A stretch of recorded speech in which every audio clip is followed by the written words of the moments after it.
네, 방금 소개받은 용인에서 사업하고 있는 김성곤입니다. 안녕하십니까? 네, 사회자인 신정훈 사님께서 저를 잘 소개시켜 주신 것 같습니다. 말씀하신 대로 저는 2세 사업가로 이 사업을 진행하고 있고요. 지금은 이제 3세대를 양육하면서 이 사업을 정말 비전 있게 하고 있습니다.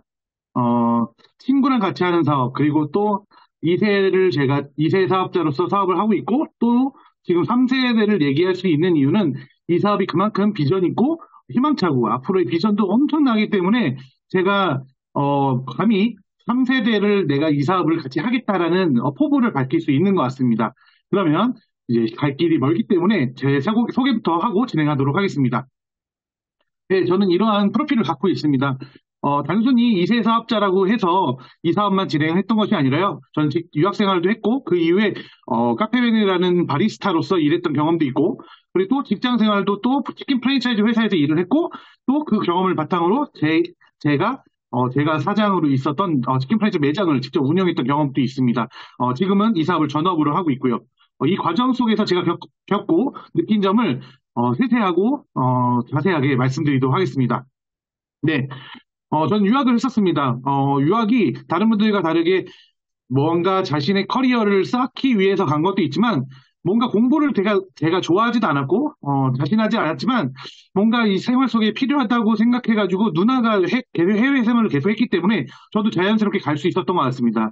이때 제가 갔던 곳은 미시간 유니버시티라는 곳에 갔었는데 미시간 어디서 많이 들어보시지 않았나요?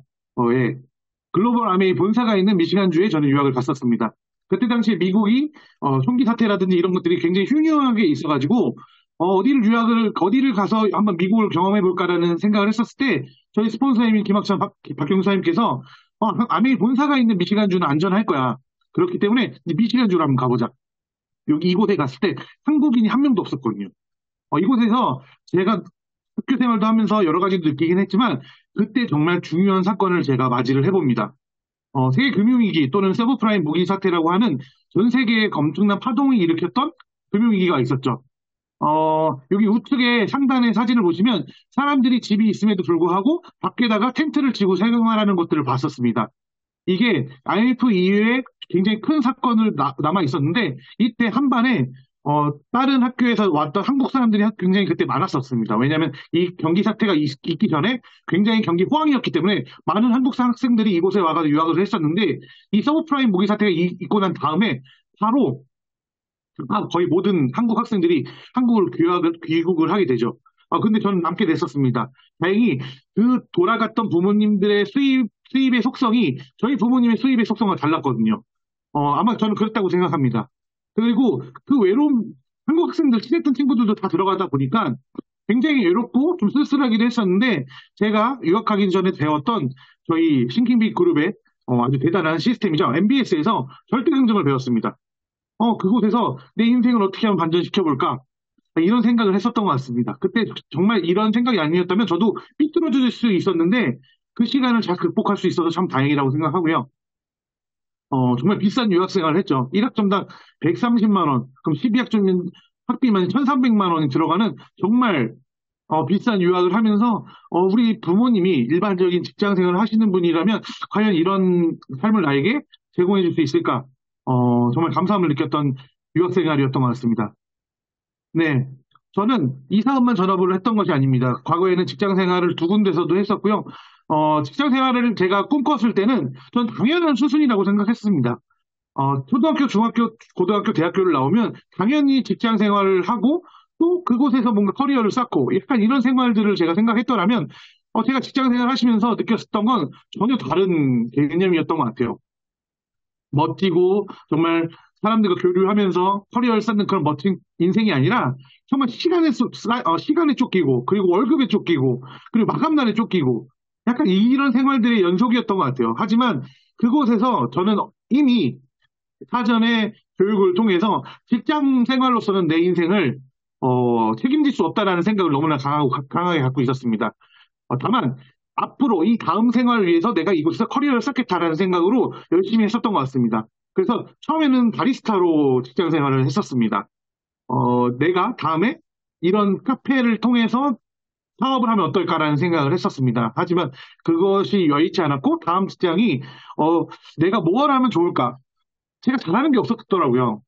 좋아하는 건 그나마 요리를 좋아했고 서비스업을 좋아했던 것 같습니다. 그래서 치킨 프랜차이즈 회사에 들어가서 제가 닭을 치킨을 좋아했기 때문에 이 내가 좋아하는 거 갖고 또 요리를 좋아하니까 요리를 통해서 내가 돈을 벌면 좋겠다라는 생각 갖고 회사에 들어가서 열심히 밑바닥부터 일을 했습니다.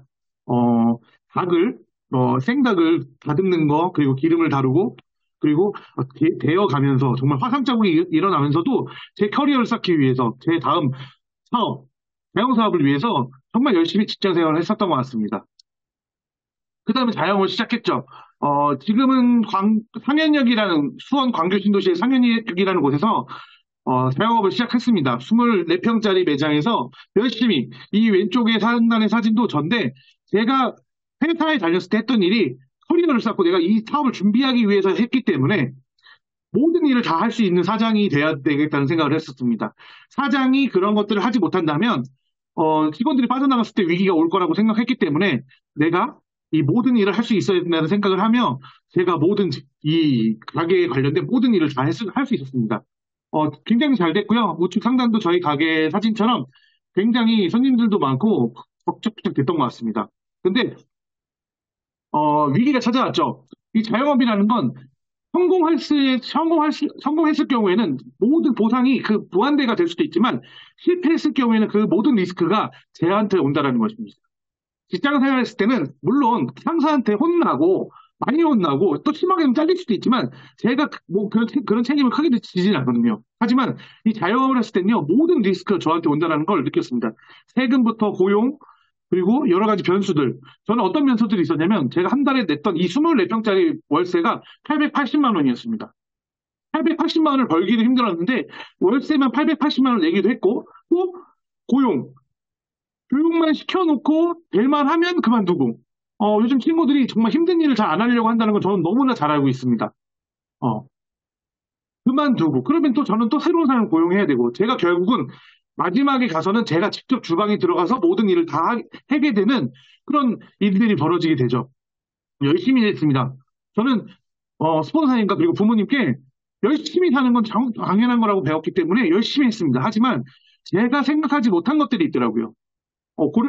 조류독감이 왔고요, 메르스가 왔고요, 뭐 광우병도 왔고요, 여러 가지 일들이 일어납니다.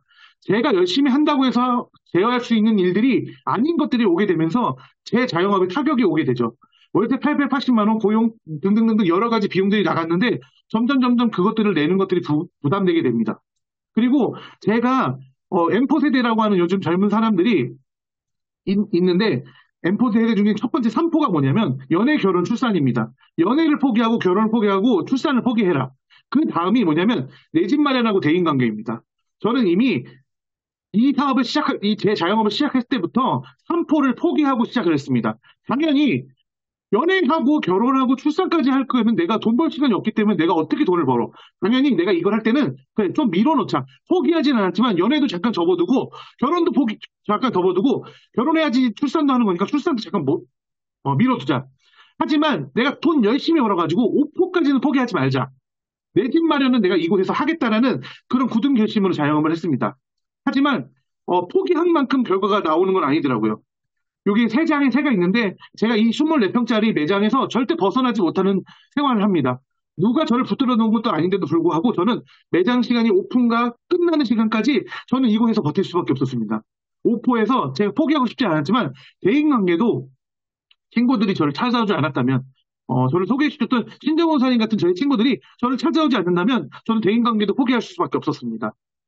저는 이 자영업을 하면서 많은 분들이, 많은 직장인들이 저와 같은 자영업을 꿈꾸고 하지만 그 자영업을 최고의 컨디션, 조건에서 시작했는데 불구하고 열심히 하는 것만으로 절대로 성공이 이어질 수 없다는 걸 너무나 뼈저리게 느꼈기 때문에 저는 이 자영업을 지금은 놨는데 정말 잘 놨다고 말씀드릴 수 있습니다. 제 주변에만 15군데의 치킨집이 있었고요. 항상 복싱 챔피언이 매달 챔피언 도전을 받는 것처럼 항상 리스크가 항상 존재했었습니다. 항상 매일매일이 긴장 상태였던 것 같아요. 새로운 곳이 오픈하게 되면 오픈빨이라고 하죠. 오픈빨이라는 게 있게 되면서 매출이 출렁출렁 거리게 되면 제 마음도 출렁출렁 거리게 됩니다. 만약에 우리 부모님께서 퇴직하시고 나의 모든 퇴직금을 나에게 투자하시면 성모나 이제 우리 가족의 미래는 너다. 우리 가족을 책임져야 된다라고 말씀하셨다면 저는 아마 진짜 목숨 걸고 했을 겁니다. 왜 그렇게 많은 가장들이, 많은 젊은이들이 인생을 포기할 수밖에 없는지를 정말 뼈저리게 많이 느꼈던 것 같아요. 이 순간들에. 그래서 정말 감사하게 생각하고 있습니다. 이 다음으로는 제가 아메이 사업을 하고 있습니다. 일반 사업과 아메이 사업이 정확히 구분이 되더라고요. 하지 않고 느꼈을 때는 전혀 느끼지 못했던 것들이 제가 직접 사업을 하고 일반 사업과 비교를 하게 되니까 너무나 비교가 되는 걸 느꼈습니다. 아까 전에 리스크에 대한 부분도 말씀드렸는데요. 아메이 사업은요, 리스크가 존재하지 않습니다. 왜냐하면 리스크가 존재할 만한 조건 자체가 성립되지 않기 때문입니다. 예를 들면 제가 치킨집에서 닭을 이제 공급받게 되면 그걸 내가 팔던 팔지 못하던 간에 그걸 팔지 못할 경우에는 식품이기 때문에 유통기한이 존재하게 됩니다. 당연히 이 상하는 음식들이기 때문에 제가 뭐 전량 폐기를 해야 되는 일들이 벌어지게 됩니다. 종종 있게 되죠. 네. 종종이 아니라 많이 있게 됩니다. 그랬을 경우에 그 모든 것들이 리스크가 되고요. 또는 기사제드라든지 여러 가지 것들이 다 리스크입니다. 하지만 아메이 사업에서는 투자하지 않는 여러 가지 10가지 특징이라는 게 있는데요. 첫 번째가 무자본 사업이고요. 두 번째가 무점포 사업이고요. 세 번째 무경험 사업입니다. 무점포는요, 점포 없이 이 사업을 진행할 수 있다라는 겁니다. 또한 내가 점포가 있다 하더라도 점포를 갖고는 사업할 수 없는 조건이 되어 있습니다. 두 번째는 무경험입니다. 저와 같은 여러 가지 직장 생활하고 경험을 했던 사람이 이 사업을 진행했을 때도 처음부터 공부를 하고 경험을 쌓고 그 다음에 시작해야 하는 것들이 아니라 이 사업을 배우면서 동시에 진행할 수 있는 이러한 FM, 그리고 목요일날 진행된 MBS, 토요일날 지난주에 있었던 OSR, 여러 가지 그룹에서 진행하는 여러 가지 경험, 교육 프로그램들이 있기 때문에 사업을 진행하면서도 배울 수 있기 때문에 시간을 절약할 수 있습니다. 또한 점포가 필요 없기 때문에 또 여러 가지 자료들을 다 공짜로 제공되고 있기 때문에 무자본으로 사업을 할 수 있다는 걸 저는 제가 사업을 하고 난 후에 정말 정확하게 느낄 수 있었던 것 같습니다. 네. 이런 것들이 가치들이 있기 때문에 많은 분들이 쉽게 다가오기도 하지만 쉽게 포기하실 수 있는 거죠. 저는 그렇게 포기하신 분들 중에 이 사업을 제대로 알고 진행하시는 분은 없다고 단언합니다. 그리고 제가 있고 난 후에도 저는 메르스라는 게 경험을 했지만 최근에 저에게는 그보다도 더 컸던 이 코비드19, 지금은 코로나가 이제 지나갔다고는 하지만 앞으로 이거보다 더한 일들이 벌어진다고 전문가들은 얘기를 합니다. 우리들에게 코로나가 있으면서 굉장히 많은 변화들이 있었죠. 혁신사회, 집거시대, 유통혁명, 그린혁명 이런 여러 가지 일들이 변화가 급격하게 왔다고 합니다. 원래 변화라는 건 계속 오게 되지만 우리가 이런 변화들을 크게 느꼈던 이유는 급격하게 2년, 3년에 이런 일들이 크게 변화가 있기 때문에 저희는 체감상으로 느낄 수가 있었죠. 그리고 그때 동시에 엔잡러, 4K 시대가 이제 일어난다고 생각합니다. 본인들의 직장 생활이 유지되지 못하고 또 매출이 떨어지고 여러 가지 일들 때문에 고용에 대한 불안을 느끼게 되고 추가 수입에 대한 니즈가 생기게 되면서 이제 부캐를 인정할 수밖에 없는, 예능에서만 나오는 부캐가 아니라 이제는 실질적으로 내가 경제적인 활동을 하는 또 다른 부캐, 투잡이 필요하고 쓰리잡이 필요한 시대가 왔던 거죠. 예전에 투잡이라는 어떤 것들일까요? 전 자영업할 때 많이 봤습니다. 대리운전 기사 하시는 분들, 그분들이 과연 오전 시간, 낮 시간에 열심히 일을 하지 않고 이 사업을 대리운전을 하시지 않는다고 생각합니다. 낮 시간에도 열심히 일하는데 불구하고 본인의 수입이 충분하지 않기 때문에 추가 수입을 위해서 뭔가 열심히 하게 된다는 거죠. 두 번째, 코로나가 있게 되면서 안정된 건강에 대한 가치 소비를 하는 이것들에 대한 가치를 중요시하게 여기는 사람들이 많이 늘어났다는 겁니다. 그리고 세 번째, 모든 것들이 디지털화, 움직일 수 없기 때문에 지금처럼 이렇게 온라인으로 모든 것들을 주고받는 일들이 빈번하게 발생되게 되죠. 많은 곳에서 이렇게 온라인을 접목시키는 일들이 계속해서 발생되게 됩니다. 그리고 이런 시대에서 죄송합니다. 긱 이코노미라는 새로운 신종 산업이 발달하게 됩니다. 긱 이코노미라는 건 무엇이냐면요, 약간 아르바이트 개념의 산업이 이제 종종 발생하게 된다는 거죠. 내가 일하는 동시에 배달 일을 한다든지 여러 가지 그 사이사이에 추가적으로 수입을 올릴 수 있는 여러 가지 일들이 발생돼 있다는 겁니다. 두 번째, 2번에 1번에 해당되는 일들이 계속 발생되고 전 연령에 의해서 이런 것들이 늘어나고 있다는 것입니다. 그래서 제가 말씀드리고 싶었던 요점은요, 관점의 전환입니다. 과거에 의해서 더 크게 왔던 것들이 지금도 마찬가지지만 물가가 폭등하고 있습니다.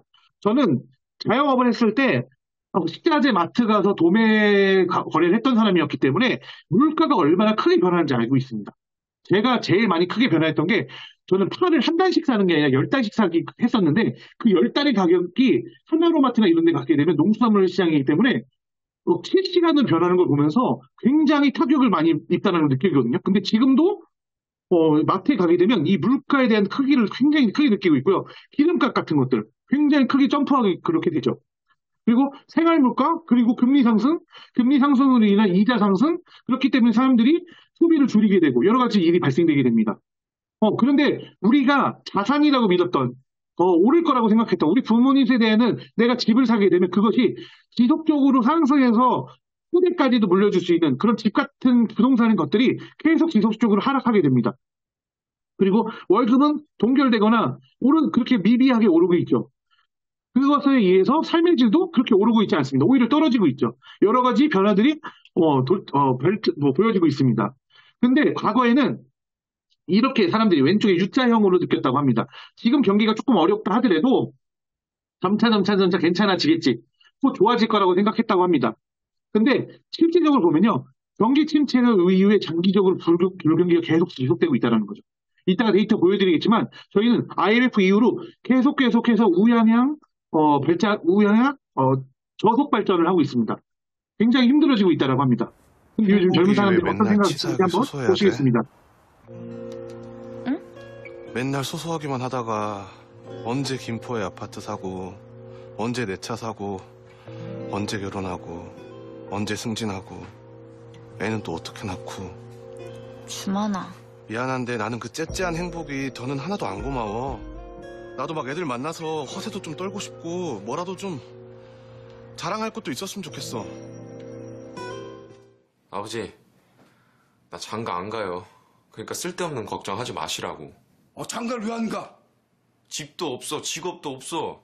알바 나부랭이나 하는 생각 없는 놈한테 어느 집 딸을 주겠냐고요. 누구는 뭐 처음부터 다 초가상가 차려놓고 시작한디야? 나 때는 말이여. 너같이 게으르 터진 놈 구두장 치고 있을 시간에 공사장 나가서 벽돌도 한 장 더 줬고. 아버지는 맨날 그렇게 안 게으르고 맨날 성실했어도 내 학비 한 번, 뭐 반값 한 번 내준 적 없잖아요. 나한테도 아버지처럼 살라고 하지 마시라고. 그래도 난 말이여. 진짜 개것없는 내 땅에서 죽을 똥 싸면서 네 초대식 건사했어. 난 그렇게 죽을 똥 싸면서 나 같은 놈 또 만들어야 되나? 어떨 땐 잘 모르겠다고요. 걔가 흑수저라고 나 원망할까봐. 네. 한 커플과 부자의 대화인데 저는 드라마를 이렇게 심각하게 본 적이 없습니다. 하는 대사들이 하나같이 너무나 가슴속에 꽂혔기 때문에 심각하게 다가왔던 것 같아요.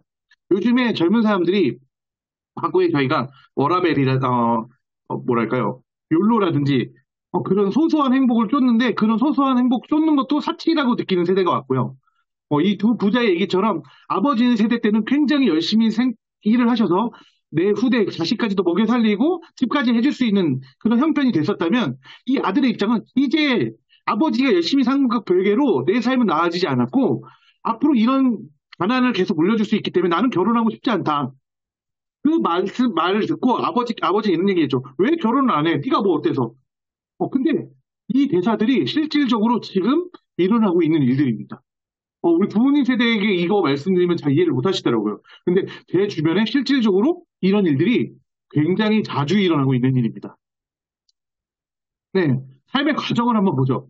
저희는 전반전, 후반전, 연장전으로 한번 제가 나눠봤는데, 전반전에는요, 보통 부모님의 보살핌으로 인해서 경제적인 서포터를 받고 학창 시절을 겪은 후에 경제적인 생활, 사회생활을 할 수 있는 토대를 마련하는 시기가 됩니다. 그때 전까지는요, 많은 돈이 저에게 투자가 되죠.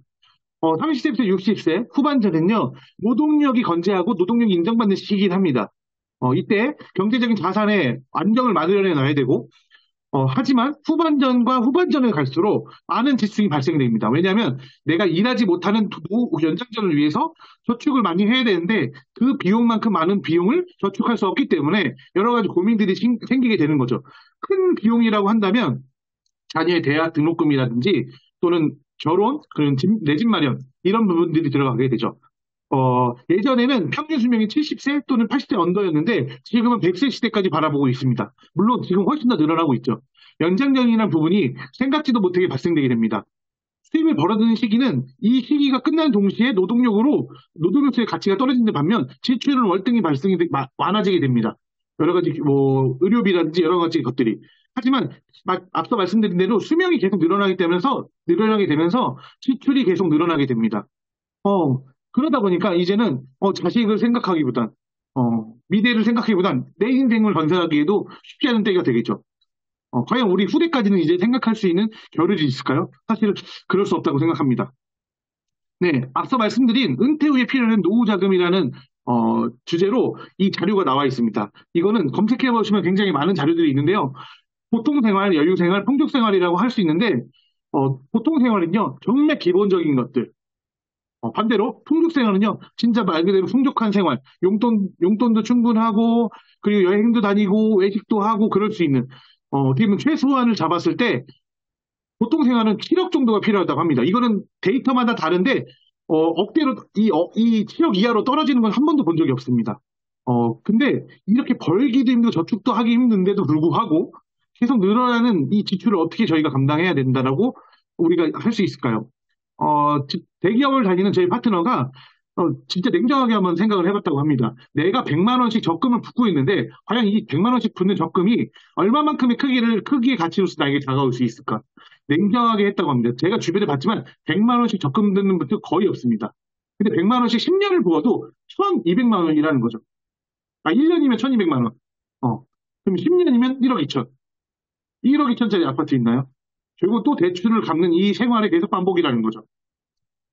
그리고 또한 지금 밀레니얼 시대, 앞으로 태어날 우리 자제분들과 또는 앞으로의 시대들이 어떤 시대에 접목하고 있는지 지금 밀레니얼 시대에다가 조금 우리가 알아보면 도움이 될 것 같습니다. 아무리 열심히 스펙을 쌓아도요, 부모님 때와 비교해보면 소득이 20%나 적다고 합니다. 또한 부채 비율은 부모님 세대보다 30대가 지금 현재 30대가 훨씬 더 높고요. 내 집 마련 시기도 훨씬 더 길어지고 있습니다. 근데 장군 이래 최고의 스펙을 갖고 있는 밀레니얼 시대가 이 정도의 상황을 겪고 있는데 과연 앞으로의 시대가 과연 어떤 비전을 갖고 살아갈 수 있을까요? 저는 이런 부분을 생각할 때마다 저는 그런 상황이 아니었기 때문에 공감 못했지만 앞으로 제 주변의 상황들 그리고 제 자식의 미래까지 생각해 보면요 굉장히 고민거리가 많이 생기더라고요. 과연 어떤 미래를 내가 물려줘야 될까? 어떤 생각을 물려줘야지 이 친구가 잘 살 수 있을까라는 생각을 하게 됩니다. 그런데요, 이런 일들이 실제로 이 데이터로 보면 더 소름이 돋습니다. 한국은 OECD, 어떻게 보면 뭐랄까요, 선진국 단열에 들어갈 수 있다고 하는데, 이 OECD 국가 중에서 자살률이 가장 높은 나라라고 합니다. 실제로 데이터로. 그리고 또한 한국, 출산율이 OECD 최하기도 하고, 출산으로 인한 나라가 없어질 수 있다는 데이터에도 한국이 1위로 올라져 있습니다. 그리고 많은 뉴스로 접하셨겠지만 이제는 다자녀가 2명만 돼도 다자녀에 속하게 됩니다. 2명만 있어도 다자녀. 그럼 저희 집도 다자녀겠죠. 저하고 누나가 있기 때문에. 하지만 과거에는 다자녀가 2명이 아니었기 때문에 지금 이 다자녀가 얼마나 이 출산율이 엄청나게 지금 미비한지 알 수 있습니다. 학급 반수, 평균 그 학생 수만 봐도 엄청난 차이가 있더라고요. 근데 이런 일들이 지금 당장에 있었던 일들이 아닙니다. 98년 IMF가 일어난 직후에 여러 가지 경제 위기 이후에 계속 우향향되고 있다는 겁니다. 지속적으로 저희는 어려워지고 있었다는 겁니다. 당장 5년 전에 어려웠던 게 아니라요. 20년 전부터 우리는 계속 어려워지고 있고 지금도 계속 어려워지고 있다는 겁니다. 지금 와서 큰 변화, 나에게 체감적으로 이렇게 다가왔던 위기가 지금 왔기 때문에 우리가 이런 느낌을 갖고 있는 거지, 과거에는 이런 생각을 갖지 못할 정도로 미비하게 변화가 있었다는 거죠. 그래서 IMF의 저보다 선배님들은 이런 것들을 직접적으로 경험해 보셨습니다. IMF로 인해서 처음으로 어떤 일들이 벌어졌냐면 금리가 인상하게 됩니다. 그리고 구조조정이 발생되게 되고 자본시장이 개방되게 되고 노동시장이 유연하게 되면서 이제 평생 직장이라는 게 없어지게 되면서 위기를 겪게 되면서 아메의 성장도 그때 있었던 것 같아요. 이런 위기들이 왔었습니다. 근데 2001년도와 2021년도만 비교를 해도 어떤 크게 변화가 왔냐면요. 보통은 취업을 2001년도에는 25세쯤에 했다고 합니다. 그리고 결혼은 남성을 기준으로 하면 29세쯤에는 이때 결혼을 했다고 하죠. 근데 2021년도에 보시면요. 취업은 더 늘어졌습니다. 31세부터 보통 취업을 하게 되고 결혼도 33.4세라고 돼 있는데 솔직히 지금 이거보다 훨씬 더 느려졌습니다. 빨라도 35세고요. 더 느려지면 마지노선이 40세입니다. 보통 40세 넘어가게 되면 보통 결혼 많이 포기들 하시더라고요. 그리고 퇴직은 2001년도나 2021년도나 변함이 없다고 합니다. 퇴직은 49.3세, 2021년도에도 49.3세, 우리가 직장 생활 2001년도에는 25년, 2021년도에는 18년 동안 할 수 있습니다. 그 기간의 차이가 어떤 기간이냐면 내가 인생 후반전, 퇴직 후의 기대 수명을 내가 이 기간 동안 벌어놓은 돈으로 준비를 해야 된다는 거죠. 연금 여러 가지 있지만 요즘 젊은 사람들이 연금에 대한 세금을 내는 걸 그렇게 달가오지 않습니다. 왜냐하면 자신에게 돌아올 수 없기 때문에. 여러 가지 일들이 있는데 은퇴는 그만큼 빨라진데도 불구하고 수명은 점점 늘어나고 있다는 겁니다. 요즘 70세에 돌아가시는 분들 거의 없거든요.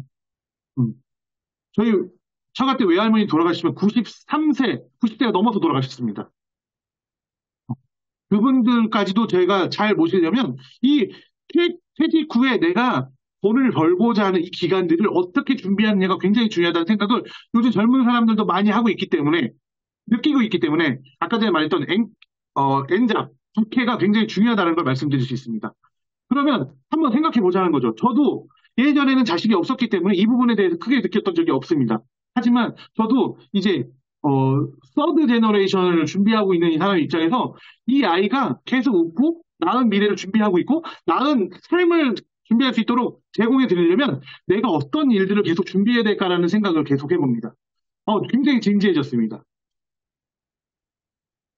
로버트 키요사키 부자 아빠 가난한 아빠 책 읽어보셨습니까? 저는 최근에 다시 1권부터 2권까지 정독을 했는데 그곳에서 이곳을 이렇게 얘기를 합니다. 모든 사람이 이 직업의 4분면에 들어간다.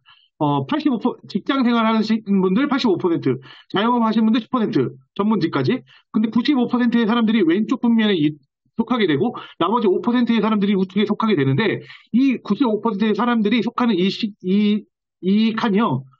시간과 노동을 맞바꾸는 노동 수입을 한다고 합니다.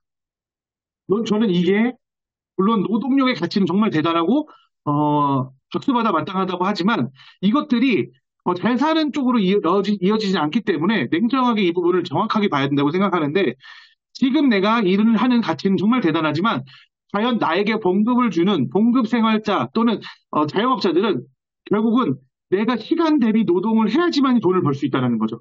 반대로 얘기하면 내가 노동을 하지 않는다면 돈을 벌 수 없다는 겁니다. 또 다시 조금 더 얘기를 드리자면 내가 노동력으로서 가치를 바라지 못한다면 나는 돈을 벌지 못한다는 겁니다. 나이가 들어갈수록 어쩔 수 없이 변화가게 되는 내 체력의 강도, 체력이 떨어지게 되는 이런 부분에 있어서도 내 수입이 떨어질 수 있다는 겁니다.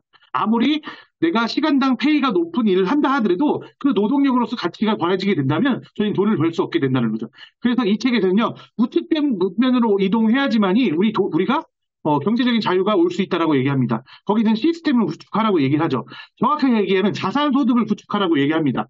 과연 어떤 자산소득을 우리가 만들 수 있을까요?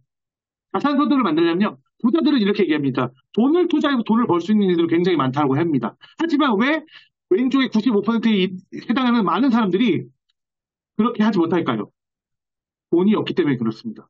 하지만 이 책에선 돈을 투자하지 않고도 돈을 벌 수 있는 우리가 자산소득을 만들 수 있는 유일한 방법 중에 하나를 네트워크 마케팅이라고 얘기를 합니다. 그래서 많은 전문가, 많은 셀럽들, 셀럽이라면 연예인들을 얘기하는 게 아니라 클린턴 대통령도 얘기했고요. 오바마 대통령도 얘기했고요. 그리고 부시 대통령 부자도 그랬고요. 도널드 트럼프 전 대통령도 그랬고요. 자기가 만약에 지금 사업을 하지 않았다면 좋은 네트워크 마케팅 회사를 찾아서 마케터로 일을 했을 거라고 얘기를 합니다. 이 정도로 부자가 되기 위한 이 시각을 달리하는 제가 앞서 말씀드렸던 관점을 달리하는 것이 얼마나 중요한가.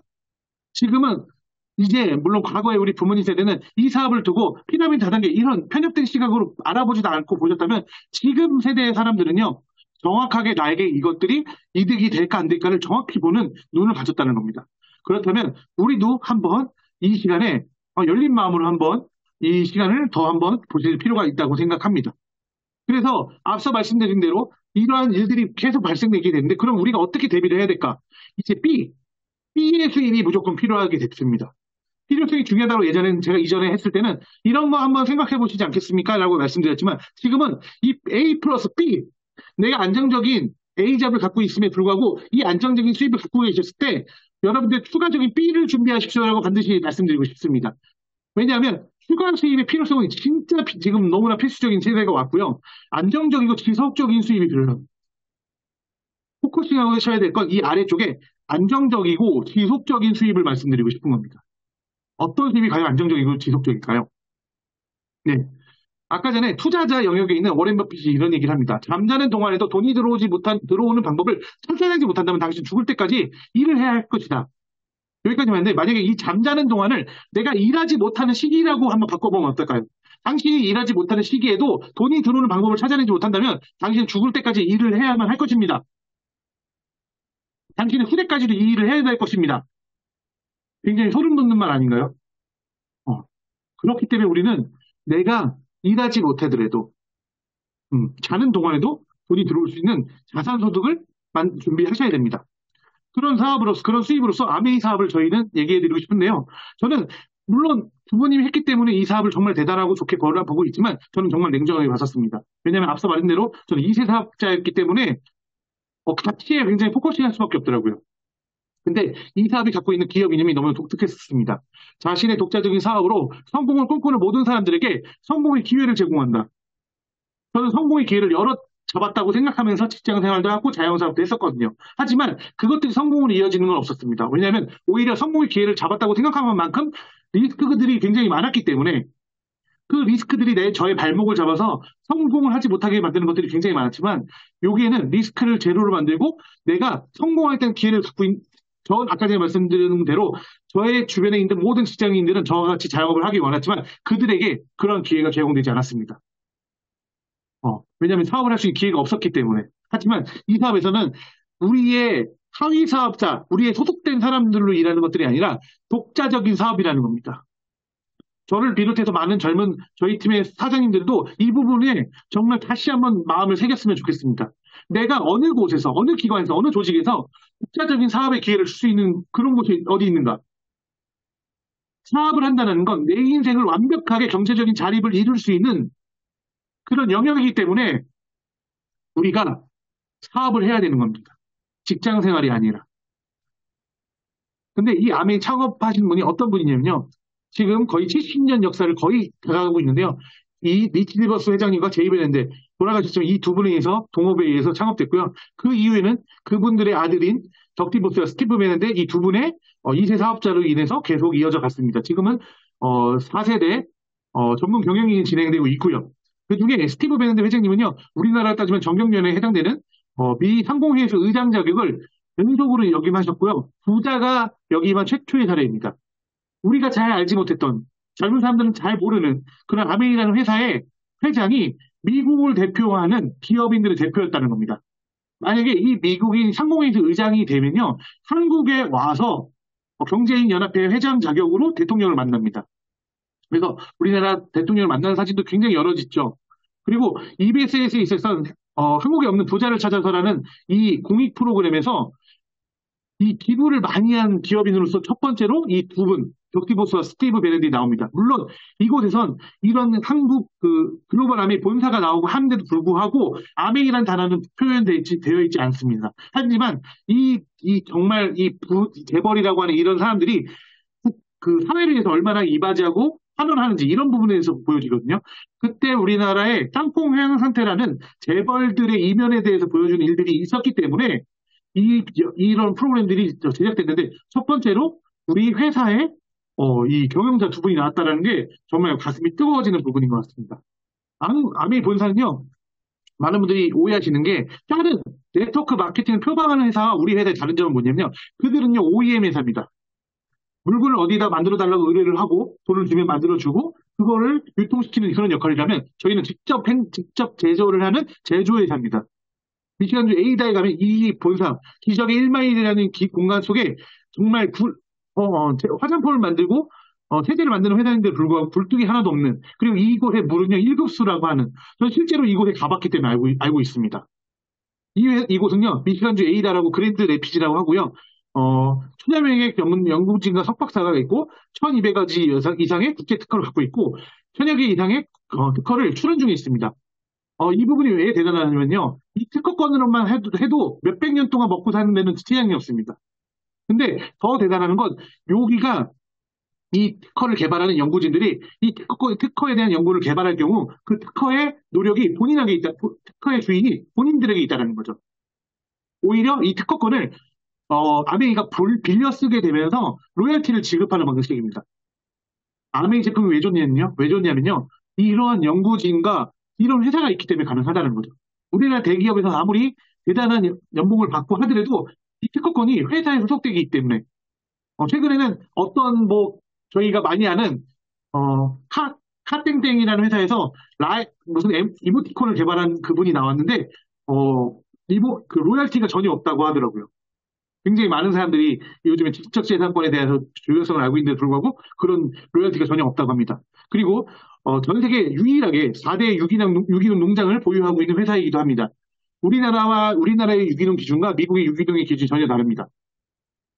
제가 들었던 건 한국에서는 한 달 또는 몇 개월 동안만 농약을 뿌리지 않으면 유기농 마크가 주어진다고 합니다. 하지만 미국에서는 그보다 훨씬 더 깐깐하고 그 이상으로 아메이의 유기농 기준은 훨씬 더 대단합니다. 이거는 나중에 유틸리티 시간에 정말 자세한 설명 드릴 수 있을 것 같고요. 전 세계 100여개 국가 및 지역에서 법인을 설립돼서 진행되고 있습니다. 법인을 설립하는 것도 얼마나 대단한지 나중에 아실 수 있을 것 같고요. 여기에 보시면 우리 이 아메이 모기업인 알티코라고 하죠. 알티코를 잘 못 들어보셨겠지만 이 알티코라는 회사의 연구력이 전 세계 2위고요. 과학력은 4위, 그리고 산업 영역의 8위, 기술력은 13위에 해당됩니다.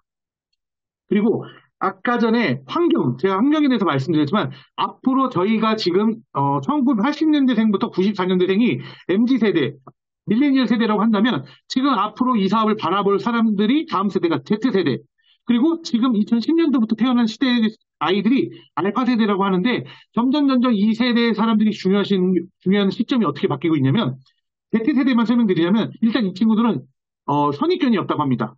우리 부모님 세대에 있었던 피라미드니 다단계니 잘 듣지 못하고 다단계가 뭔지도 잘 모르면서 다단계라고 거부하는 이런 선입견이 전혀 없다는 겁니다. 두 번째는요. 온라인의 영향력을 강하게 받아들였다고 하면서 이런 온라인을 통해서 무언가를 접하는 것들이 선입견이 전혀 없고요. 그리고 전 가장 놀랐던 게 이 세 번째와 네 번째인데 부모의 가장 많은 협력이 가능한 세대라고 합니다. 그것들이 뭐냐면 여러 가지 경제 상황으로 인해서 캥거루족이라든지 부메랑족 같은 거 얘기 들어보셨는지 모르겠지만 다시 부모님의 도움을 받게 되는 시대가 오게 되면서 부모와 다시 일잡하게 되고 사업을 물려받게 되는 일들이 계속 일어나게 된다는 겁니다. 과연 어떤 일들이 부모님의 일을 도맡아서 같이 할 수 있는 일이 뭐가 있을까요? 저희 부모님은 이 사업을 그렇게 생각하시고 저한테 전해주셨습니다. 저 또한 그렇게 생각하고 있고요. 그리고 환경 친화적. 이제는 물건만 잘 만드는 거는 젊은 세대, 제대로 새로운 세대들은 받아들이지 않습니다. 이제 환경에 굉장히 예민하게 되면서 환경에 친화적이지 않은 기업들은 이제 받아들이지 않게 된다는 겁니다. 그리고 이 아메이 창업주 중에 리치 디버스 회장님은요, 미국의 50대 기부자 순위에도 올라가신 분이기도 하고요.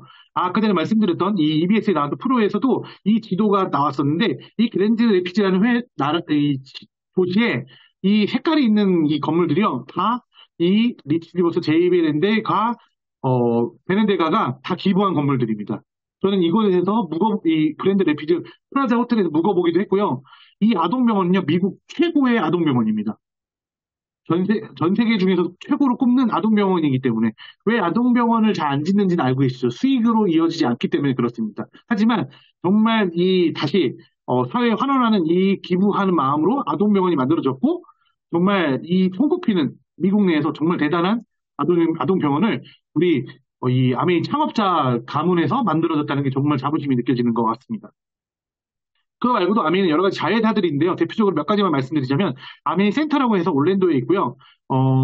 이 UFC 경기라든지 올랜도 매직 농구팀도 갖고 있기 때문에 이 안에서 농구 경기 또는 UFC 경기 또는 전 트럼프 대통령이 재출마 선언을 했을 때도 이곳에서 출마 선언을 했을 정도로 굉장히 유명한 장소이기도 합니다. 그리고 그랜드 레피지에 있는 그랜드 프레자 호텔과 JW 메리어트 호텔도 자회사이기도 하고요. 또 빌 게이츠가 신혼여행을 떠났던 피터 아일랜드 리조트 개인 섬입니다. 이것도 자회사로 갖고 있습니다. 아메이 성공하시게 되면 이것들을 갈 수 있는 기회도 있다고 해서 저희도 꼭 도전하고 싶습니다. 그렇다면 이 회사의 신용도는 어떨까요? 이 과거에 있는 자료들이 계속 나오고 있는데 이 DNB라는 회사가 기업을 평가하는 무디스라는 회사의 자회사입니다. DNB라는 기업은요, 나라들을 신용도를 평가하는 회사입니다. 그리고 무디스는 기업들을 DNB가 기업을 평가하고요. 무디스는 나라를 평가하는데요. 그곳에서 아메이를 5A1 등급을 평가를 합니다. 여기 왼쪽에 보시면요. 굉장히 우리가 많이 알고 있는, 대중적으로 많이 알고 있는 회사들 등급이 있게 되는데, 저희 회사만 보게 되면요. 5A1. 5년 내 망할 확률이 1% 미만이다라는 겁니다. 얼마나 재정적으로 안정적이고 튼튼한지를 볼 수 있는데요. 참고로 하나의 사례만 말씀드리면요. 아메이는 절대로 엄거래를 하지 않습니다. 다 현금 거래를 합니다. 또 최근에 저희가 본사에서 초청해서 강의를 들었던 적이 있는데, 좋은 기업들을 살렸던 사례들도 얘기를 해주시면서 대한통운이라는 지금 CJ 대한통운이라는 회사가 과거에 그냥 대한통운이라는 이름을 달고 있었을 때 도산 위기였다고 합니다. 근데 아메이가 10년치 비용을 선입금을 해주면서 그 회사가 살아났다고 합니다. 그러면서 굉장히 많은 감사함을 느끼면서 CJ 대한통운을 넘어감에도 불구하고 그리고 또는 택배 대란이 있음에도 불구하고 아메이 택배는요 시간이 조금 걸릴지언정 안전하게 배달이 되었다는 거죠. 많은 분들이 이제 아메이 제품을 주문해 보셨다면요 박스가 찌그러졌으면요 연락이 반드시 택배회사에서 연락이 오게 됩니다. 만약에 이 박스가 손상이 됐는데 저희가 만약에 이의를 제기하신다면 같이 수거해서 교환해드리겠습니다. 어떠시겠습니까? 그 정도 문제 없죠. 제품에만 문제 없으면 상관없습니다. 저도 이런 얘기를 굉장히 자주 말씀드렸던 것 같아요. 이 정도로 퀄리티가 이 회사와 회사의 신뢰도가 굉장히 대단하다는 거죠. 기업을 살리는 회사이기도 합니다.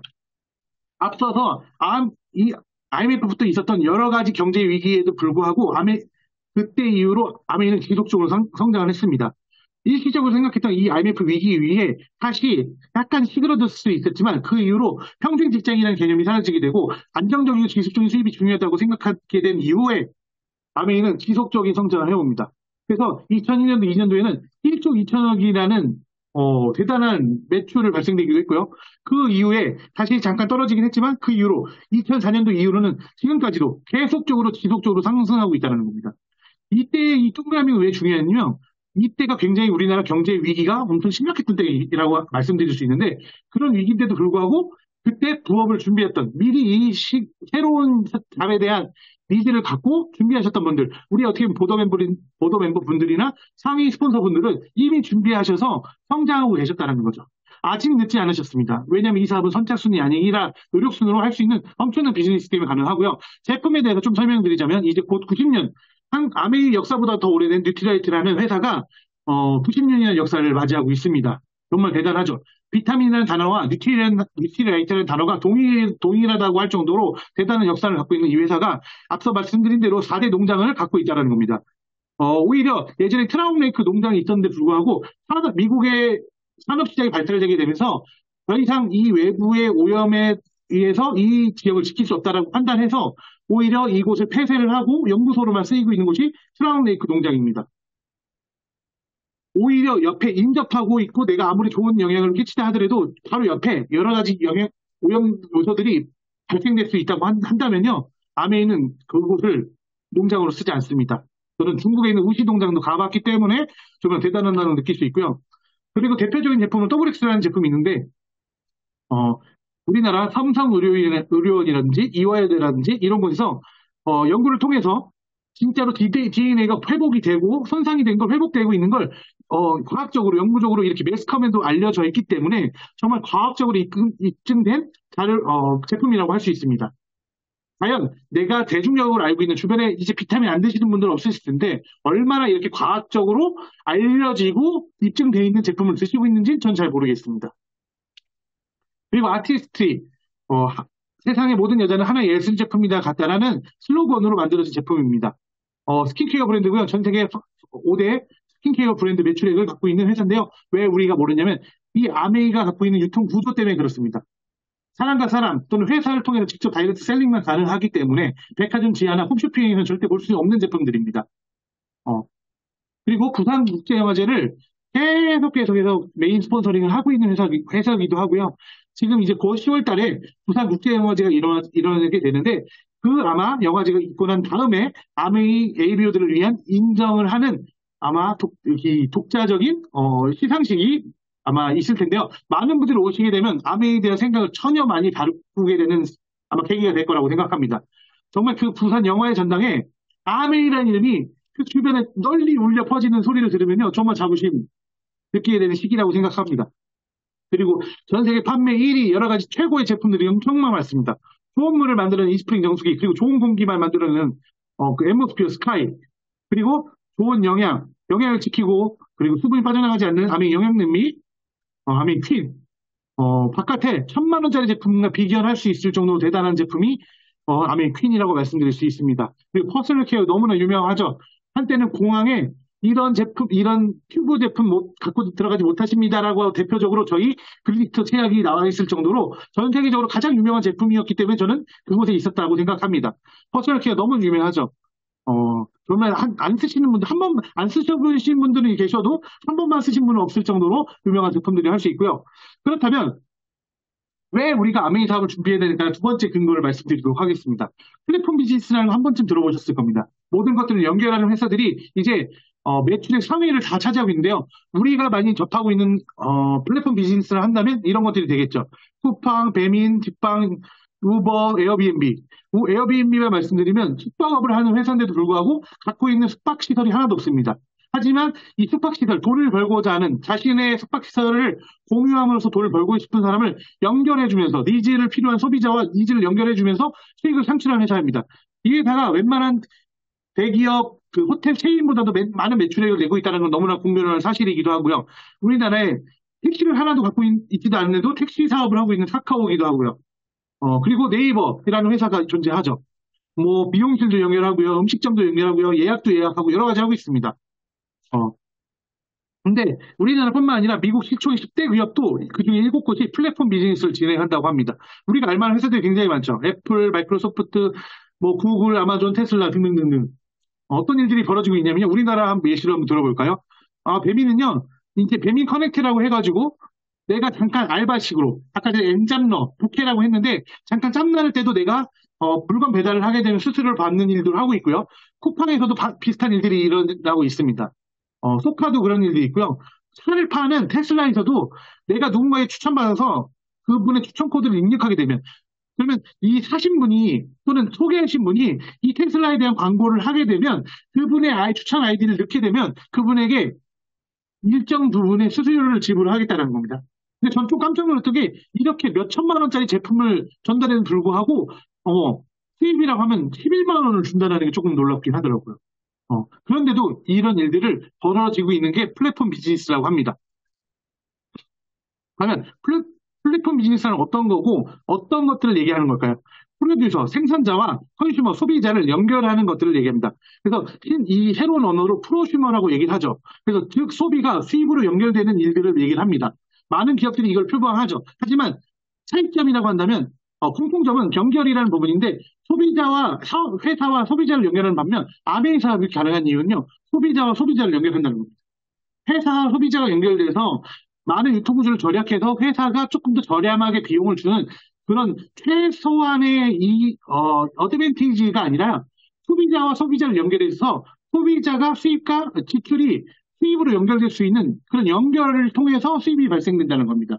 이런 연결에 의해서 발생된 수입이 다시 소비자에게 돌아가는 회사가 가져가는 것이 아니라 소비자가 소비자에게 연결돼서 수입을 발생되게 되는 또 얼마의 수입이 발생되는지는 지금부터 말씀드리도록 하겠습니다.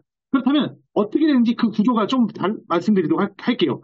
간단하게 한마디만 말씀드리면요. 우리가 기존에 있었던 생필품, 저희는 생필품을 제조하는 제조회사이기 때문에 이 제조회사를 아메이에서 있는 생필품을 바꿔 쓰는 일들만 하시면 됩니다. 어떠한 기술과 어떠한 학위 이런 것도 전혀 필요하지 않습니다. 생필품을 쓰실 수 있는 모든 분들이라면 이 일을 하실 수 있습니다. 쿠팡처럼 차가 없어도 되고요. 차를 전달하기 위해서 감동을 전달할 필요는 없습니다. 제품을 쓰시고 써본 감동만 전달하시면 충분히 하실 수 있는데요. 어떤 실질적인 차이인지 말씀드리자면 기존에 우리가 이런 마트에서 썼던 비용이 30만 원 써도 30만 원 써도 가정을 해보면 우리는 그 안에서만 쓸 수 있는 300포인트를 받게 됩니다. 300원도 아니고 300포인트라는 거죠. 각각 이땡마트, H마트, 롬땡마트에서 쓸 수 있는 포인트라는 거죠. 하지만 아메이 마트로 발생됐을 경우에 우리가 30만 원 쓰게 되면 약 현금 10,000원이라는 게 발생된다는 겁니다. 이게 차이로만 말씀드리면 33배가 차이 난다는 거죠. 우리가 300포인트를 약 10,000원의 가치가 있게끔 수입을 발생되려면요. 약 1,000만 원 정도를 쓰셔야 된다는 겁니다. 사실 저는 이 왼쪽에서는 포인트 정리 잘 안 하거든요. 언제 보일지 모르기 때문에. 과거의 유통구조는 이렇기 때문에 말씀드리는데, 과거에 이런 유통구조가 많이 줄어들었죠. 이제는 이 아래의 유통구조만 존재하게 됩니다. 회사가, 공장에서, 이제 우리에게 유통해주는 이런 큰 유통회사에다가 유통 및 광고비를 지불하고, 우리에게 유통기업 광고비를 조금 더 추가한 다음에 소비자에게 조금 더 싸게 오는 게 지금 현재의 유통 방식입니다. 과거의 유통 방식에 의해서 이런 과정이 조금 줄어들긴 했지만 그렇게 큰 차이가 없죠. 지금 여기서 배달까지 해주는 것까지 서비스로 제공하긴 합니다. 하지만 남의 유통 방식은 더 다릅니다. 필요 없는 유통 과정을 줄이는 대신 회사가 광고와 유통을 줄이고 또한 광고는 아예 없고요. 유통 과정을 줄이는 대신 회사가 이 소비자에게 직접적으로 연결함으로써 다이렉트 셀링을 하게 되면서 소비자에게 더 30% 이상 싸게 저렴하게 제공하게 됩니다. 하지만 이 가격이 여기로 보시면 가격이 같다고 보실 수 있는데요. 대신 제품의 질을 월등하게 높이는 연구와 재료의 퀄리티를 훨씬 더 높입니다. 그렇기 때문에 훨씬 더 질 좋은 제품을 더 값싸게 제공하게 된다는 거죠. 하지만 이 안에서도 광고를 하지 않기 때문에 소비자가 소비자에게 이 제품의 이 소강, 버즈를 했을 경우에 그러한 유통구조에 대한 수입을 우리에게 보너스를 제공하는 다이렉트 셀링 구조를 갖고 있다고 보시면 됩니다. 한마디로 자랑하시면 된다는 거죠. 그러면 어떻게 구체적으로 수입이 되는지 수입 구조에 대해서 말씀드리도록 하겠습니다. 굉장히 빠르게 넘어가도록 하겠습니다. 네, 우리도 누군가에게 이러한 시간을 또는 어떠한 제품을 소개시켜 주신 분을 S라고 스폰서라고 얘기를 합니다. 그리고 내가 이 제품을 써보고 너무 좋아서 내 주변 친구 A와 가족 B에게 전달했다고 가정을 해보도록 하겠습니다. 우린 각각 20만 원 썼다고 가정을 해보도록 하겠습니다. 이거는 절대적으로 필수적으로 쓰셔야 되는 건 아니고요. 본인의 의사에 의해서 썼다고 가정을 해보는데 한국 가족 평균으로 생필품을 한 50만 원 정도 한 달에 쓴다고 가정을 보통 나와 있더라고요. 저희도 30군데 그 정도 씁니다. 그러면 그렇게 가정을 했을 때 수입이 어떻게 발생되는지 왼쪽에 1차 보너스를 한번 보시면 참고가 되실 텐데요. 전체 이 S를 포함한 AB를 포함한 전체 매출액이 80만 원에 해당되게 됩니다.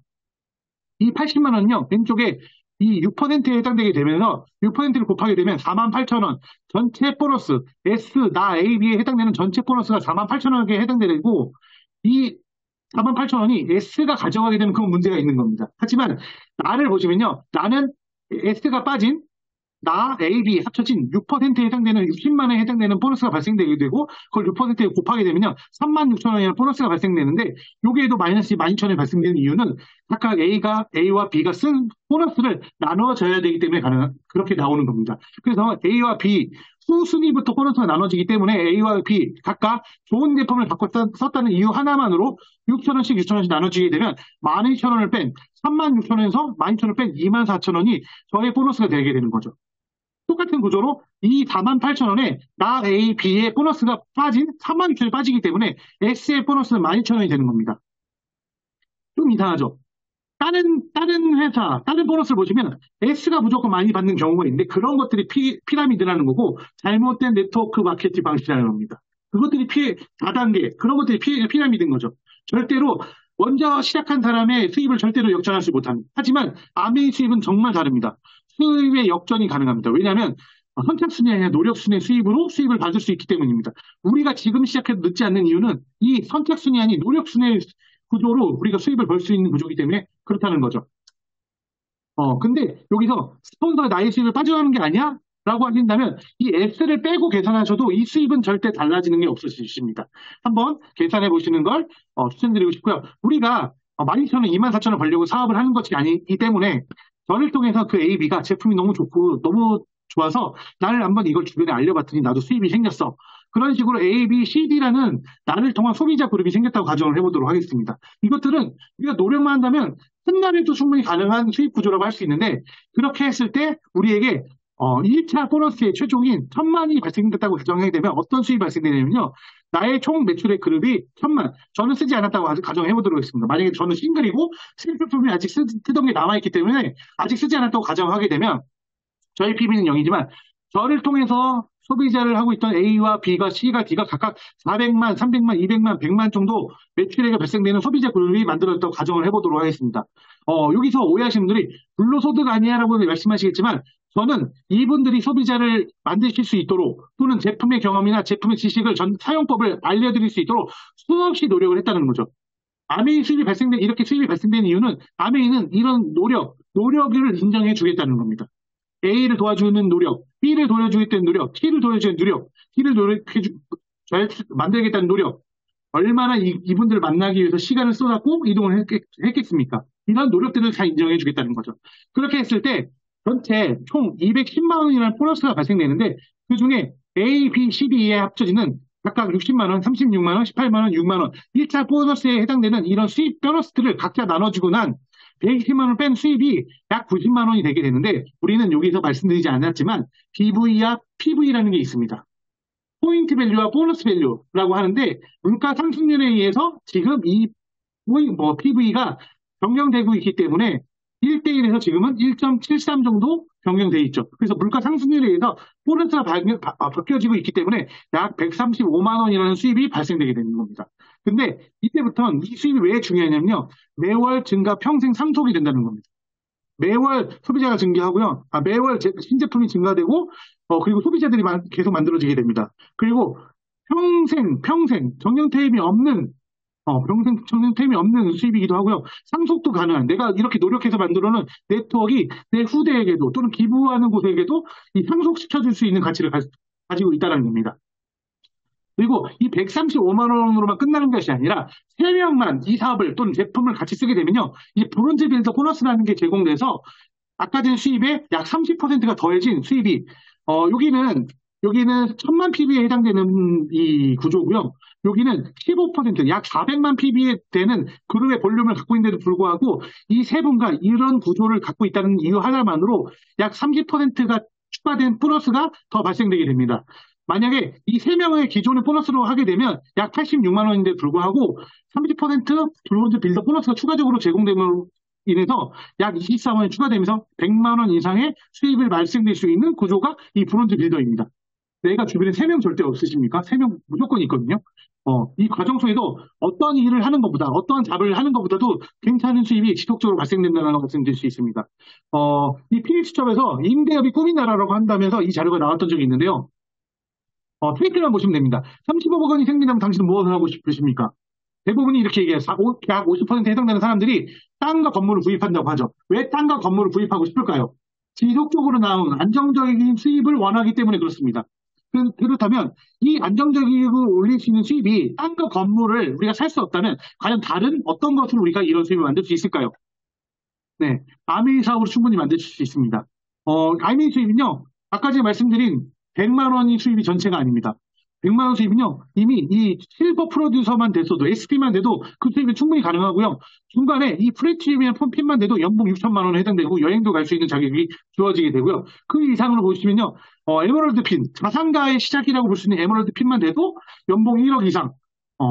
그리고 이제 전 예전에 이 타이틀이 더 마음에 드는데 가난과 이별을 하는 핀이라는 타이틀을 갖고 있습니다. 그리고 다이아몬드, 많은 분들이 다른 것들을 모르시면 다이아몬드를 알고 계신데 다이아몬드만 돼도 연봉이 1억, 억대 수입, 여러분들의 상위 스폰서 또는 그 업라인 스폰서들이 정말 우리가 주변에 쉽게 보기 힘든 억대 연봉자라는 거. 정말 6명의 인생을 바꿔주면서 역대 연봉자가 될 수 있는 정말 가치 있고 의미 있는 수입이라는 거. 그리고 파운더스 다이아몬드. 이 다이아몬드의 자격을 1년 동안 유지하게 되면 파운더스 다이아몬드를 해서 2억 이상 연봉이 되게 되는데 이 다이아몬드 핀부터는 비즈니스 클래스, 저는 실제로 비즈니스 클래스 타시는 것도 봤고 퍼스트 클래스 타시는 것도 봤기 때문에 다이아몬드 이상부터는 비즈니스 클래스 이상의 이 좌석을 앉을 수 있고요. 수석 다이아몬드부터는 퍼스트 클래스를 앉을 수 있는 이제 정말 부자의 삶을 느낄 수 있는 그런 삶을 느끼실 수 있습니다. 그리고 우리의 국제 스폰서 덱스터웨거는 정말 대단한 우리에게 이 시스템을 제공해주면서 엄청난 성공을 하신 분이죠. 이분은 학벌도 굉장히 낮습니다. 고등학교도 나오지 못하셨어요. 제가 알기로는 중학교인가 초등학교인가 그 정도밖에 안 나왔고 맥주 트럭 운전수였습니다. 그리고 절름발이시기도 했고요. 하지만 성공할 수 있는 그 기업 이념 보시면 성공의 기회를 제공한다는 그런 이념으로 정말 대단한 성공을 하셨던 분입니다. 그리고 이제 여행에 대한 가치를 좀 말씀드리자면 저는 이 사업을 했을 때가 아니라 유학을 했을 때 50주년 그 전 세계 FC 자격으로 저희 부모님께서 그랜드 레피지에 오셨을 때 저는 3시간 동안 차를 끌고 와서 그랜드 레피지에서 저희 부모님을 만났습니다. 그때는 이 아메이 사업이 얼마나 대단한지 몰랐죠. 우리 부모님이 하시고 있는 일이 아메이 사업이라는 정도만 알았지만 이 레피지 그랜드 레피지에서 여기 뒤에 보시면 잘리긴 했지만 JW 메리어트 호텔 그랜드 레피지에 있는 아메이 자회사에 묵으셨을 때 이 앞에 있는 리트라이트 마크 있는 게 컨테이너거든요. 9.11 사태가 일어난 후에 굉장히 안보가 중요한 시기인데도 불구하고 이 FC 자격의 성공자들은 불편함, 성공자의 삶을 느끼시는 분들이잖아요. 그래서 모든 여권과 여러 가지 그런 탑승의 수속을 이 컨테이너 박스에 다 해결하게 됩니다. 여기서 바로 이동수단을 타고 바로 공항을 가셔서 바로 정형기를 타시는 그런 삶을 누리시는 거죠. 제가 알기로는 이 그랜드 레피지에서 서부 LA 쪽으로 가셨던 걸로 알고 있습니다. 저는 그때 2009년에 유학생활 하면서 이때 찍었던 사진이 지금 이렇게 쓰일지 몰랐고요. 삿포로 여행, 이 여행 만족도 순위를 항상 정하는데 저는 가족 여행으로 굉장히 많이 가봤습니다. 여행 항상 갈 때마다 가족이나 자제분들이나 부모님들이나 항상 100점 만점에 100점을 주는 삿포로 여행 곧 준비되어 있죠. 저도 여러 번 가봤습니다. 한 3번은 가본 것 같아요. 근데 그 여행 갈 때마다 정말 우리가 써도 굳이 내 돈을 갖고 가지 않아도 되는 이 용돈도 주는 그리고 기념품도 챙겨주는 뭐 여러 가지 가치들이 있는 정말 멋진 삿포로 여행도 가봤던 경험도 있고요. 정말 저도 스키를 이곳에서 배웠다고 할 정도로 넘어져도 아프지 않는 눈발에서 이 스키를 즐길 수 있는 그리고 스키를 배운 분도 아닌데도 불구하고 이곳에서 전문 스키 강사들을 다 대동해서 그곳에 다 가르쳐주는 이렇게 멋진 여행들을 할 수 있는 게 아메 여행 중에 하나이기도 하고 출발할 때는 저희 머릿맛에 전용기를 타고 있기 때문에 이런 것들이 가능한데 머릿맛에 아이시대로 삿포로라고 하는 편말이 머리에 이 편말이 있었고 돌아올 때는 다음 여행이 이 두바이였기 때문에 두바이 여행지가 표시되어 있었습니다. 저는 다음 두바이 때는 파트너와 함께 두바이 여행을 갔었는데 이 멋진 두바이 여행 가면서 케이티 페리라고 하는 전 세계 정말 유명한 연예인이 우리를 위해서 2시간 이상 라이브로 공연을 춤을 추면서 정말 멋진 경험도 했었고 버지 칼리파에 올라가서 이렇게 멋진 사진도 제가 찍기도 하고 그리고 온라인 스폰서인가 총리도 사장인가 이렇게 크루즈도 타기도 하고 전용 식사 룸에서 식사도 하면서 비전도 나누기도 하고 크루즈라는 거 타봤습니다. 그리고 전 세계 중국을 제한 모든 아시아권에 있는 리더들이 다 와서 컨벤션 센터에서 미국의 버진그룹의 회장의 스피치를 듣기도 해보고요. 그리고 다음에는 상소자 자격으로 공증을 받고 라스베가스에 가서 이 마리나베이라는 호텔에 아메리카가 거의 전세를 내서 이렇게 저희 방에 가면 이렇게 많은 음료수, 출시된 제품들도 다 경험해보기도 하고 일본에서는 현금을 줬지만 이 라스베가스 때는 이 비자 카드, 마스터 카드를 주면서 여기 현금을 넣어주면서 이걸로 식사도 하시고 기념품도 사세요. 그리고 여러 가지 저희 그때 저희 부부가 샌프란시스코를 들려서 왔는데도 불구하고 저희들을 위해서 이렇게 밴이 엄청나게 큰 거의 버스만한 밴이 저희들을 위해서 대기해서 안전하게 이곳까지 안내를 해주는 그런 감동도 제공받았습니다. 그리고 정말 멋진 삶이죠. 내가 성공자가 된다면 이런 여행을 즐기고 이런 삶을 즐기고 싶어. 앞에 두바이에는 케이티 페리가 왔지만 이 라스베가스에는 엄청난 레이디 가가 이름을 한번 들어보셨을 겁니다. 레이디 가가가 그때 당시에 여우주연상도 받았고 이분은 원래 가수신데 여우주연상도 받으신 후에 우리들을 위해서 공연을 해주셨던 사진입니다. 2시간 공연에 61억을 받으셨다고 제가 들었어요. 61억을 받았는데 우리를 위해서 2시간 반 이상 공연을 해주셨습니다. 저는 이 공연을 이 자리에서 들었는데 한 2m 앞에서 봤던 경험이 납니다. 그리고 정말 지금 출시 안 됐죠. 스트로베리 뉴트리 프로틴 음료인데 앞으로 이제 나올 음료도 더 먹어보기도 하고 짚라인을 가족과 갔기 때문에 가족까지 비즈니스를 하면서 멋진 짚라인 여행도 해봤습니다. 우리나라 이렇게 짧은 거리 아니라요. 진짜 이 라스베가스 대륙을 횡단하는 느낌으로 짚라인도 타보기도 하고요. 그리고 상소자 자격을 갖기 때문에 스폰서님과 그리고 며느리와 시어머니와 이렇게 어, 여유로운 사진도 찍을 수 있었던 것 같습니다. 그리고 미국 라스베가스의 유명한 분수쇼도 제가 직접 찍었는데 시간이 많이 흘렀기 때문에 넘어가도록 하겠습니다. 다음에 기회가 되면 꼭 보여드릴 수 있으면 좋겠고요. 정말 멋집니다. 그리고 이 사업이 정말 멋지게 실행이 가능한 이유는 무점포, 무경험, 무자본인데도 불구하고 왜 사업이 가능하냐면요. 이렇게 멋진 팀과 같이 사업이 가능하기 때문에 그렇습니다. 우리는 힘이라는 그룹 안에 속해 있고 그 안에서 여러분들이 사업을 진행받았을 텐데 저도 그 팀과 함께 저희 스폰서인 그룹에서 멋지게 사업을 진행하고 있는데 지금 이렇게 온라인으로 진행할 수도 있고요. 이렇게 제가 울산에 엊그저께 내려가서 이 사업의 가치와 비전을 전해줄 수 있는 이 사업자로서 비전과 가치를 전해줄 수 있었고요. 그리고 경제 게임을 통해서 젊은 사람들과 비전과 나누면서 앞으로의 인생을 나눌 수 있는 시간도 갖고 있고요. 본사의 초청을 받아서 이렇게 사진 찍기도 하고 그리고 저는 이 사업이 않았다면 절대로 저는 결혼하지 못했을 거라고 생각합니다. 많은 젊은 20, 30대들에게 무언가를 포기하지 않고 내 인생을 꾸려갈 수 있는 그런 멋진 삶을 제공할 수 있는 것도 이 아메이 사업이기 때문에 가능하다고 말씀드릴 수 있고요. 기적은 없다. 다만 네. 성실하고 고 지혜로운 정성 노동이 있을 회사께서 뿐이다. 실수 때문에 모든 것을 포기해서는 안 된다. 일에는 늙음이 없다. 내 후대는 나보다 나아질 것이고 또 그래야만 한다. 정말 불가능이 없다라고 말씀하셨던 고 정중 회장께서 앞으로의 후대는 나보다 더 잘 살 거라고 얘기하셨습니다. 그리고 노동력의 가치에 대해서도 말씀하셨습니다. 저희는 그래야만 자격이 있고 그렇기 때문에 부모님들의 노력과 그런 가난을 물려주고 싶지 않았던 저희 부모님 바람처럼 앞으로도 잘 살아야 될 의무가 있고 권리가 있습니다. 그렇다면 우리가 과연 어떤 눈을 갖고 어떤 비전을 갖고 살아가야 될까요? 저는 관점의 전환이 꼭 필요하다고 생각합니다. 그리고 저희에게 이 멋진 사업을 전해주신 김종규, 정은진 크라운 사장님께서 계십니다. 우리에게 지속적으로 비전을 전해주시는 이 두 분의 큰 멋진 리더가 계시기 때문에 우리가 이 안에서 여러 가지 우리를 흔들 수 있는 것들이 여러 있고 거절도 받기도 하지만 올바른 가치와 가치의 기준을 제공해 주시면서 저희들에게 지속적인 성장을 가능하시게끔 저에게 기회를 제공해 주십니다. 그리고 저에게는 부모님이시기도 하지만 멋진 두 분의 스폰서가 계십니다. 파운더 트리플 다이아몬드 김학철 박경훈 사님이시고요. 뒤에 사진은 저희의 집이기도 합니다. 멋진 집이죠. 저도 이곳에 살았을 땐 당연히 이렇게 사는 거라고 생각했는데 제가 전세자금 제출을 받아보고 전셋집을 살아보다 보니까 이렇게 멋진 집을 짓는 게 그렇게 쉬운 일은 아니라는 생각을 갖고 있는데 저는 당당히 말씀드릴 수 있는 게 당신이 존경하는 인물이 누구냐고 말씀드린다면 저는 부모님을 꼽습니다. 이 사업을 통해서 도덕적으로 윤리적으로 문제없는 사업을 하심에도 불구하기도 하고요. 그리고 누군가를 성공해 나가면서 가치 있는 일 하면서 지속적인 성공을 제공하시면서 저희들의 모범적인 삶을 보여주시는 이 두 분의 스폰서가 계시기 때문에 저희 팀 모두가 응원받고 열심히 이 사업을 해나갈 수 있습니다. 너무나 감사하다는 생각 갖고 있고 이 사업을 통해서 박사학위도 받으셨고 얼마 전에는 기자협회에서 주관하는 우리나라를 빛낸 백인의 위인에도 선정되실 정도로 네트워크 마케팅 분야로 받으셨던 엄청난 이력의 소유자이시기도 하십니다. 제가 모든 것들을 오늘 말씀드렸던 건 요약하자면 변화를 통해서 얻는 인사이트라고 되어 있는데 저희가 어느 쪽에다 포커싱을 해야 될까 한다면 여러 가지 변화들이 있는 그리고 여러 가지 변동이 있는 이 시대 속에서 변하지 않는 것이 무엇일까라는 걸 보셔야 된다는 겁니다. 과연 변하지 않는 게 무엇일까요? 저는 변하는 것들은 물가가 변동되고 금리가 변동되고 이런 것들이 변화되면서 우리의 삶은 요동치긴 하지만 변하지 않는 건 우리는 생필품을 쓴다는 겁니다. 그리고 우리는 계속적으로 수입이 필요하다는 겁니다. 그리고 더 나은 삶이 필요한다는 거죠. 그러려면 우리가 어느 것에 포커싱을 해야 될까? 그리고 불확실성이 증가하기 때문에 그렇기 때문에 안정성을 확보할 수 있는 어떤 수입이 필요할까? 안정적이고 인세 수입이 필요한 거죠. 안정적인 수입이.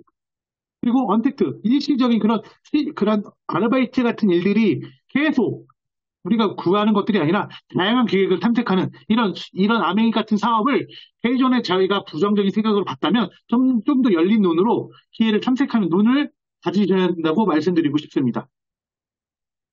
네, 체인지라는 단어 많이 들어보셨을 겁니다. 하지만 이곳에서 한 글자만 바꾸면 찬스라는 단어로 바뀌실 수 있습니다.